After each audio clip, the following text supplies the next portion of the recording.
Tales of Tomorrow. Presented by Maslin Beauty Blend Broadloads. Tonight's Tale of Tomorrow, Seeing Eye Surgeon, starring Bruce Cabot with Ed Jerome.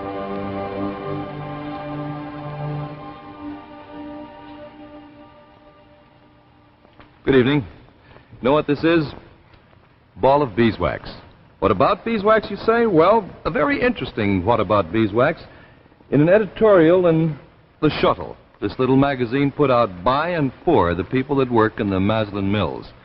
A member of the Maslin family writes these editorials, and I thought this one would be interesting, so if you don't mind, I'll read it right now. Back in the days of Rome, a sculptor who was more interested in money than in art could sometimes cheat a little.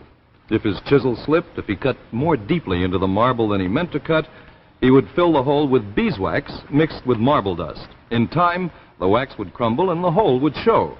So, honest sculptors marked their works sine cere, S-I-N-E without C-E-R-E, wax.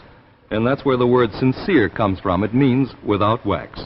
So the word sincere we use to mean an honest expression of an honest feeling originally meant an honest work of art, a work that would stand the test of time, a work that needed no patching, no correcting, no wax. And that old meaning of the word sincere should be, I think, our goal in every task we undertake, to do each job so skillfully, so honestly, that it is like a perfect piece of art, sincere, to stand the test of time. And that was the little editorial I wanted to read you from The Shuttle, this magazine put out for and by the people that work in the Maslin mills. And now C.H. Maslin & Sons bring you tonight's Tale of Tomorrow, Seeing Eye Surgeon, starring Bruce Cabot with Ed Jerome.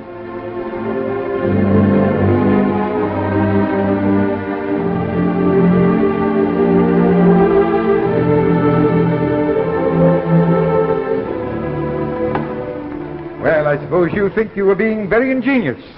But let me tell you, Dr. Terrell, we almost had a dead patient on our hands. I did what I thought was best. I gave you explicit instructions as to the performance of this operation. I didn't ask you to improvise. But surely making the incision on the medulla, you could see... Oh, precisely. And what did you expect to accomplish by that? It was the best way to relieve the pressure. You could see that. All I could see was that if I did not push you aside and take over, we would have had a dead patient on our hands. Tell me something, Dr. Foyle. Just what have you got against me? I have nothing against you personally, so long as you don't think you can supersede my judgment. One more mistake like that, Dr. Terrell, I'll have you dismissed. You seem to forget that I am the chief surgeon at this hospital. Oh, not Dr. Foyle. I couldn't do that. Just what do you mean by that? Oh, nothing. Nothing at all. I have 25 years of experience behind me. No amount of book learning can give you that. While I'm in charge here, you will follow my instructions exactly as I give them to you. Understand? Yes, sir. Just don't forget it. That's all.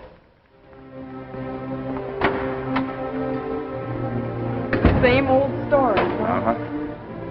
My methods are just too up to date for him, that's all. You know, it's too bad that Dr. Foyle won't keep up with the times. Why should he when he can live on his past reputation? Some people still regard him as the finest neurosurgeon in the country. Yes, I know. Tell me, Martha, what's your honest opinion about all this? You mean about what happened in the operating room? Yes. You were doing an excellent job. But the old man can't afford to have his authority questioned, so he tried to show you up as incompetent. But what for? Why? Professional jealousy, maybe. I wouldn't let it worry you. You know, I don't want to make excuses for the old man, but he does have a lot on his mind. Uh-huh. He's operating on Professor Ross tomorrow. Professor Ross, the nuclear physicist? Yes, and he's in a very critical condition. Dr. Stevens says he has a growth right on the frontal lobe. You know, that's going to be a tricky operation. Yes, I know, but I don't think he'd try it unless he thought he could do it. Ross isn't just another patient, Bob. He's an important man. Our whole national defense may depend on whether he can be kept alive to finish his experiment. I know all that, Martha. But still, I don't see that gives him any reason to pick on me.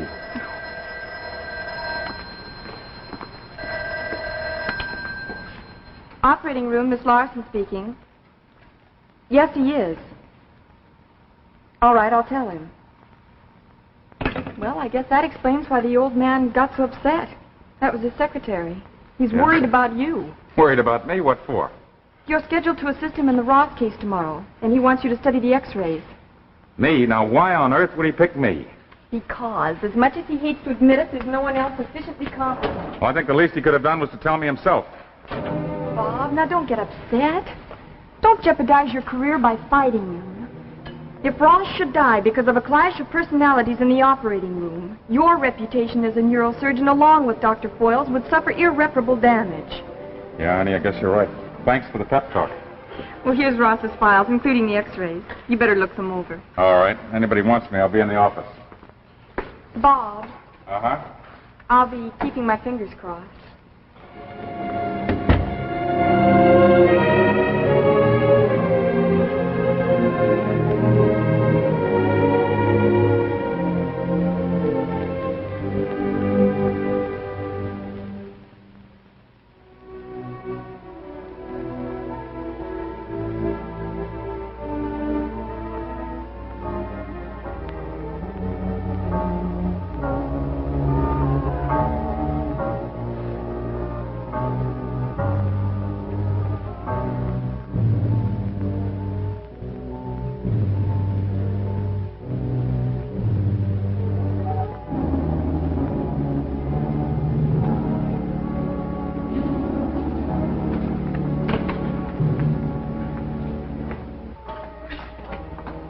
You are Dr. Tiller.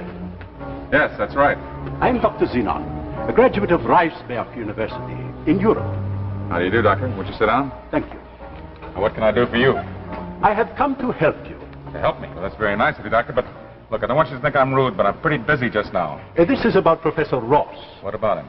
He is a brilliant nuclear physicist. Yes, I know all that. You see, I read the papers, too. But you are operating on him tomorrow. That is why you are here now. You seem to know a lot about it. You wish to examine the x-rays, to impress every detail of them on your mind. Commendable. But if I may say so, my friend, useless. Quite useless. Your mind is too overwrought to accept the details. How can you possibly tell me what my mind is capable of accepting? That is not important. What is important is that Professor Ross should live to complete his experiments. It is imperative that he make his contribution towards ending these threats of war. Look, Doctor, if you just came here simply to tell me about the seriousness of my responsibility, I already know. But I have come here to help you, Dr. Tyrrell, to ensure that the operation is a success. Dr. Zenon, no living man can do that. The chances of Professor Ross's recovery are very slim indeed. On the contrary, my friend, I assure you they are very great. All you need is one thing. What's that? Dr. Zenon's vision. Oh, look, Doctor, you're wasting my... If you will only listen to me. I've been listening to you. I have here a pair of glasses which I have processed in a special way. Now, look, Doctor, I implore you. The welfare of mankind is at stake. Be reasonable. You be reasonable. This thing's gone far enough. Come on, Doctor, I'm going to have to ask you to leave. No, my friend. Not until you have promised to use the glasses. All right, Doctor, give me the glasses, I promise. That is a promise, remember? Oh, yes, I promise. You will find they have a tendency to become foggy. When that happens, take them off and wipe them with this fluid. All right, I'll try and remember. You must remember, the success of the operation depends upon it. All right. One thing more. I am only lending these glasses to you for this particular operation. It is very important that Professor Ross should live. Yes, Doctor, that's right. Look, how'd you happen to lend me the glasses? Don't you know that Dr. Foyle is actually performing the operation? I'm his assistant. No, my friend. You are going to perform the operation.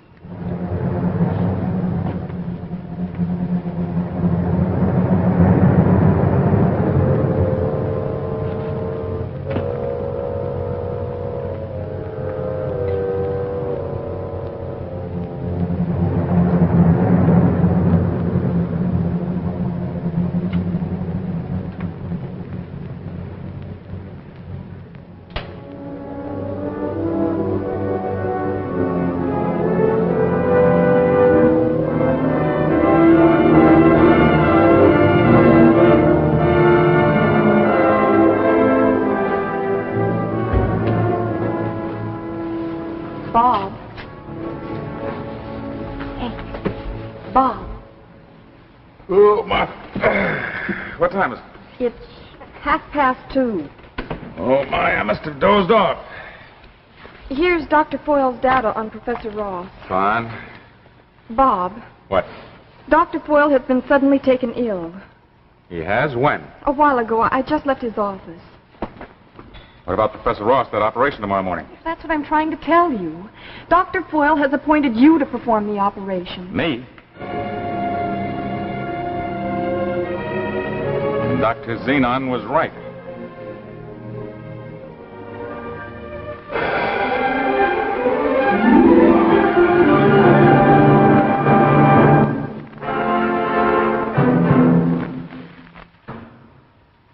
We'll continue with the second act of Seeing Eye Surgeon in just a moment. Right now, I'd like you to check something with me.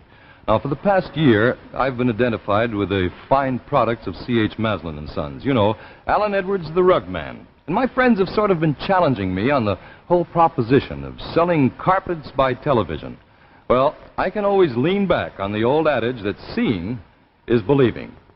Now, here, for instance, is Maslin's Polonaise.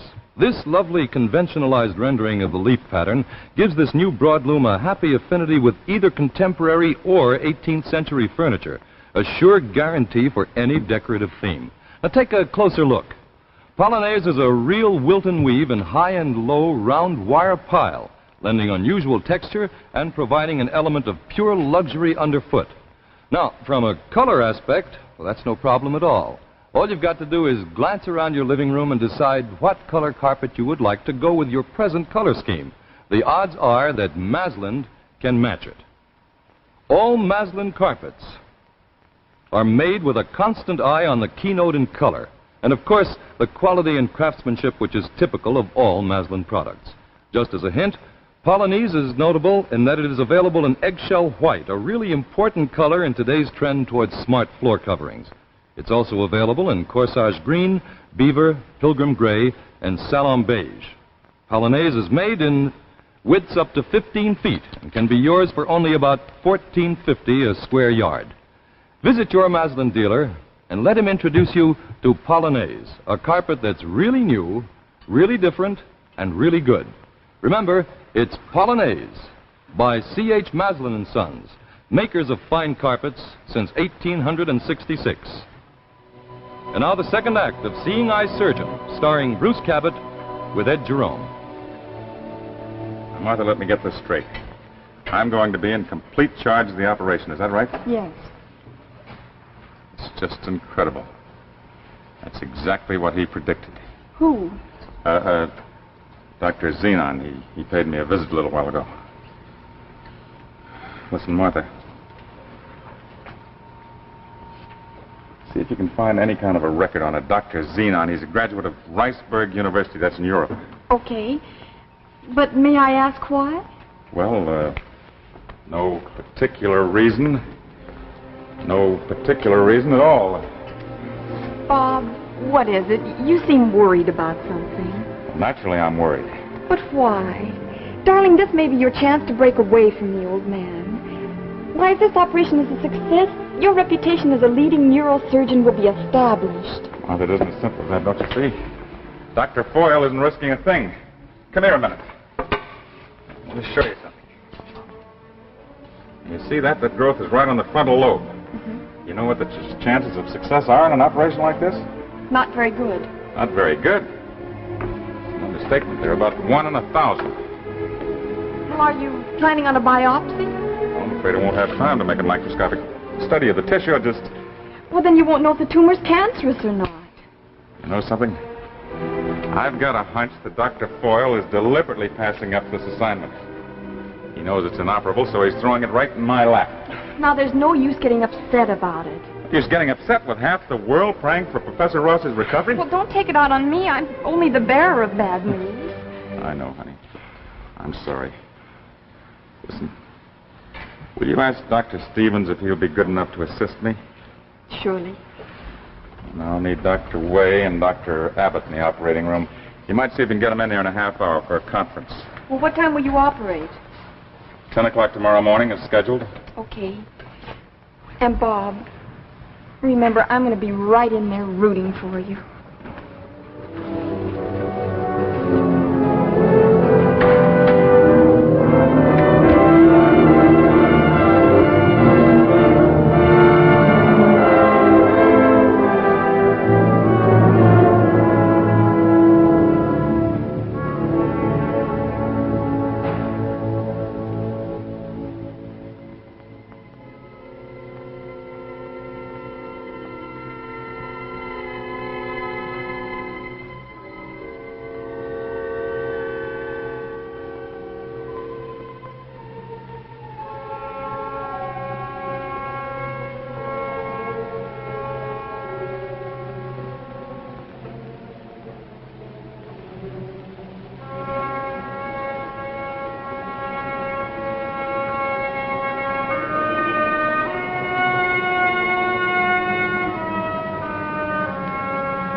the bottle. Now, give me the glasses.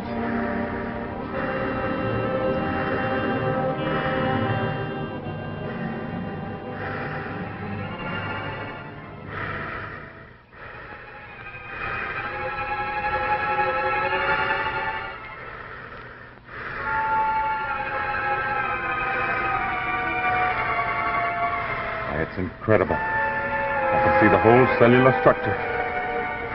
The most minute difference between healthy tissue and diseased tissue. Quick. I think we've got a chance.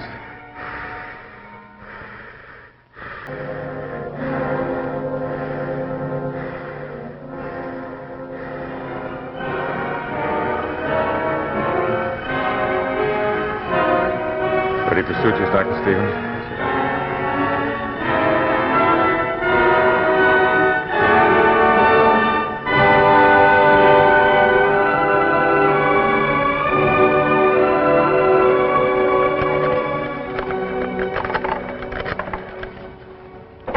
St. Jude's, put me through to Dr. Terrell's office. Terrell, this is Dr. Foyle. I just read the report on the Ross operation. I can't make head or tail of it. It certainly does need some explanation. It reads more like something out of a comic book than a surgeon's report. Now, wait a minute. I'm here at my home, but I'll be at the hospital in 15 minutes. You wait there in your office for me. I want to talk to you.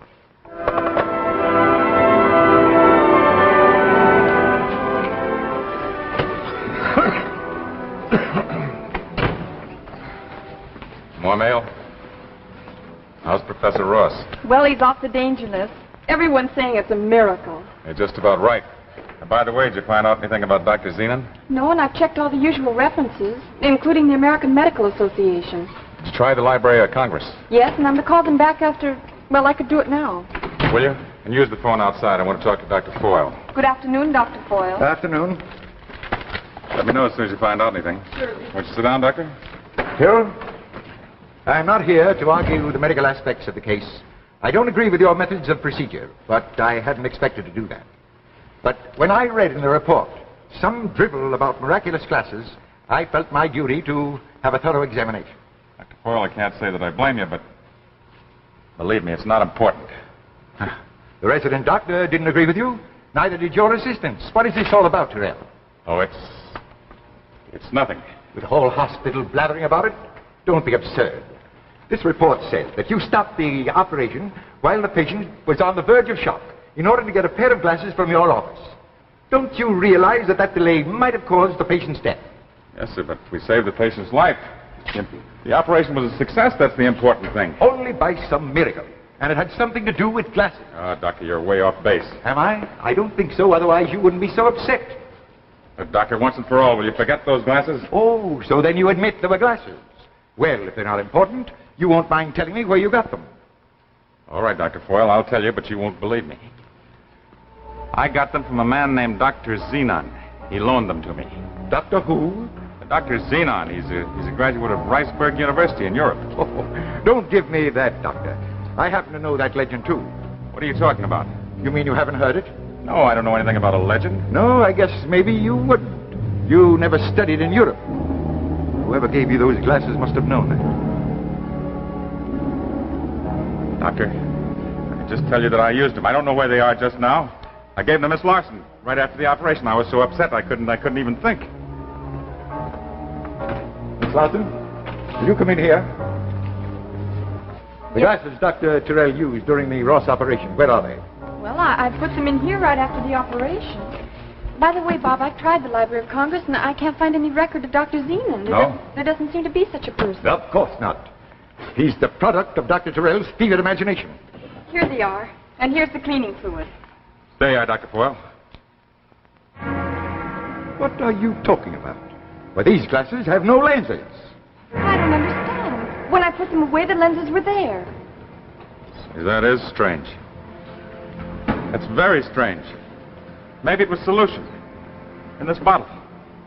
I wonder. Yes, Dr. Zenon meant it when he said that he was just loaning me these glasses for this one particular operation. Do you expect me to believe there was actually a Dr. Zenon? Dr. Foyle, I don't know what to expect you to believe. It all seems so unreal now, and yet it did happen. There was a Dr. Zenon, and there were glasses. Just Dr. Xenon really exist? I don't know. For that matter, do we three standing right here in this room really exist? Who knows? The real and the unreal. Where does one stop and the other begin? Maybe we're just the figment or product of someone else's fevered imagination. Someone from another world, perhaps. Dr. Xenon. Who knows who Dr. Xenon really is? Or if he did ever actually exist. Who knows?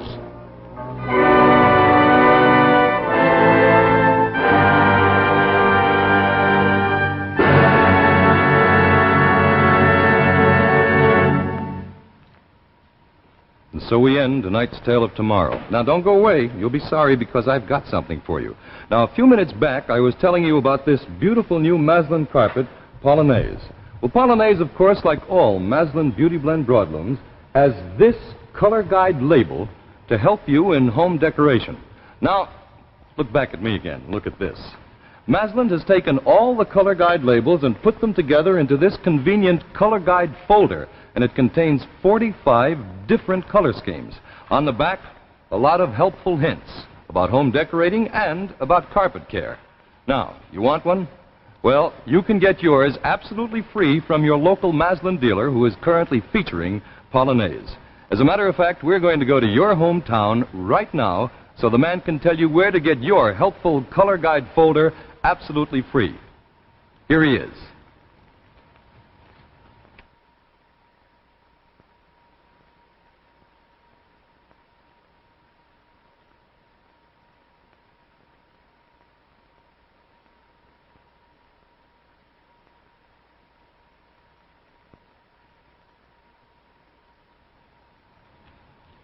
We're very happy to be able to announce that Tales of Tomorrow has been honored with the first annual Galaxy Magazine Television Award on the basis of the shows A Child is Crying and Ahead of His Time.